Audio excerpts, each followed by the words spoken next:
আসসালামু আলাইকুম দর্শক, অনেকদিন পর আরেকটি নতুন ভিডিও নিয়ে আপনাদের সামনে আসলাম।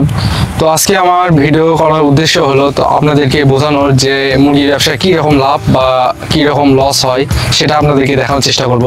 এটা আমাদের নিজস্বই ফার্ম। তো আমাদের ফার্মে আমাদের কী রকম লস এবং কী রকম লাভ হয় এবং আমরা ফার্মে কী রকম ভাবে যে ঘরগুলো ধুই পরিষ্কার করি সেগুলো আপনাদেরকে দেখানোর চেষ্টা করব।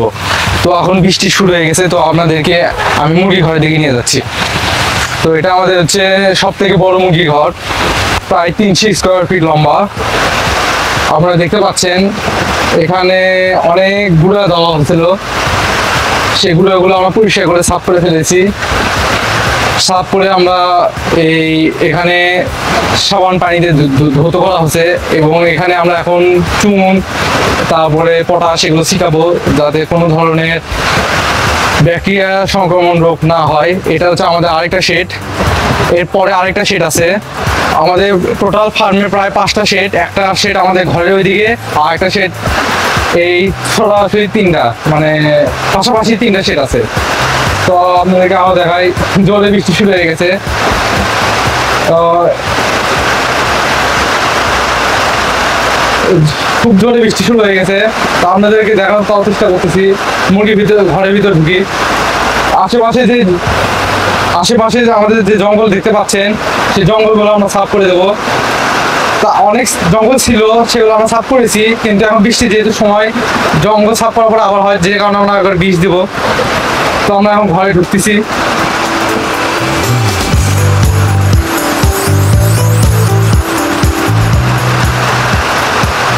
এটা আমরা আমাদের শেডে ঢুকেছি, এটা আমাদের পুরো শেড। এতে আমাদের কুকুর চলে আসে ঘরের মধ্যে। এই কুকুর আমরা আমাদের ফার্মে থাকে, আমরা খাবার দিই। কুকুরদের ঘরে ঢুকতে দিবেন না, এটা হঠাৎ করে চলে আসে, আমরা ঘর থেকে বের করে দেবো। তো আমাদেরকে যে কারণে নিয়ে আসলাম, আমাদের ফার্ম প্রায় 3 মাস ধরে বন্ধ ছিল।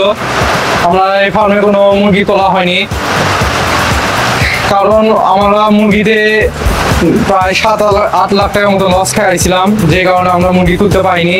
তো আল্লাহর নামে এবার আবার মুরগি তুলবো। আমরা দোয়া করবেন যেন এবার যদি আমরা কোনো লস না করি। তো আমাদেরকে বোঝানোর চেষ্টা করবো যে আমরা কি আমাদের সমস্যার কারণে আমরা লস করেছিলাম। তো আমরা সেবারে ঘর সেভাবে করা হয়নি, ধৌত করা হয়েছিল, কিন্তু একটু ময়লা আবর্জনা ছিল, যে কারণে বাচ্চা শুরু থেকে একটু একটু সমস্যা ছিল, যে কারণে মুরগিগুলো মারা গেছে এবং প্রচন্ড গরমের কারণে আমাদের অনেক মুরগি মারা গেছে হিট স্ট্রোক করে। তো আপনাদেরকে আবার দেখাচ্ছি। তো ওইদিকে আমাদের কাজ চলছে ঘর ধোয়ার।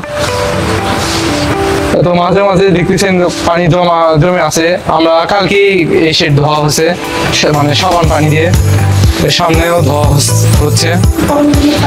গরমের জন্য দেখতে পাচ্ছেন আমরা ফ্যান লাগাইছি, যাতে কোনো ধরনের মুরগি যদি গরমে হিট স্ট্রোক না করে।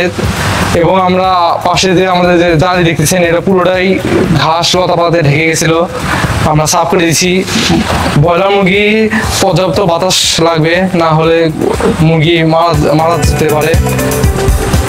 এবং আমরা চালের উপরে পানি ঝর্ণায় সিস্টেম করছি। তো এত কিছু করার পরেও আমরা মুরগি বাঁচাতে পারি নাই, মুরগি সব মারা সব না, কিছু প্রায় অনেক মুরগি মারা গেছে এবং মুরগি আমরা ভালো দামে বিক্রি করতে পারিনি।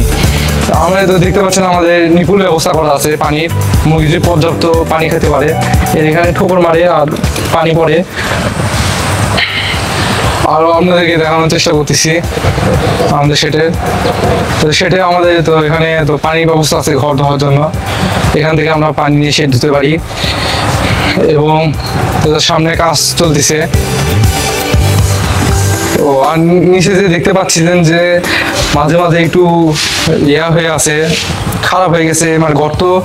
এটা হচ্ছে ঘর প্রতিবার 3-4 বার মুরগি সেটা তোলার পরেই এরকম হয়। তো আমরা এগুলো সিমেন্ট দিয়ে রিপু করে দেবো, এই গর্তগুলো পূরণ করে দেবো। তো আপনাকে আরও দেখাচ্ছি। তো এখানে অনেক জঙ্গল ছিল, এই জঙ্গলের মধ্যে আবার সাপ সাপ বিভিন্ন ধরনের বিষাক্ত পোকামাকড় থাকতে পারে, যে কারণে আমরা সব পরিষ্কার করেছি, কিন্তু বীজ এখনো দেওয়া হয়নি। তো আমরা পরিষ্কার করার পরে এখন গোড়ায় বীজ দেব, যেন কোনো ধরনের গাছপালা না জন্মাতে পারে। তো আমরা গাছ দেখাচ্ছি, দেখতে পাচ্ছেন ওইদিকে দেখেন, ওইভাবে আমাদের পুরো শেড লতা হয়ে গেছিল। এইরকম এইভাবে আমাদের শেড পুরো লতা হয়ে গেছিল। এখানে ধোয়ার কাজ শুরু হয়ে গেছে। ওটা আপনারা দেখতে পাচ্ছেন এখানে একটু সাফ করা হয়নি, তো আজকে করা হবে। এইভাবে আমাদের পুরো শেড একবার অন্ধকার হয়ে গেছিল, পুরোটা ভিজে গেছিল। দেখেন মামা কাজ করছে, কাজ করতেছে। ইট গুলো সম্পূর্ণ ধোয়া হয়েছে, এখনো ধোয়া কমপ্লিট হয়নি, এটা ঝাঁটা মারতেছে ভালো করে।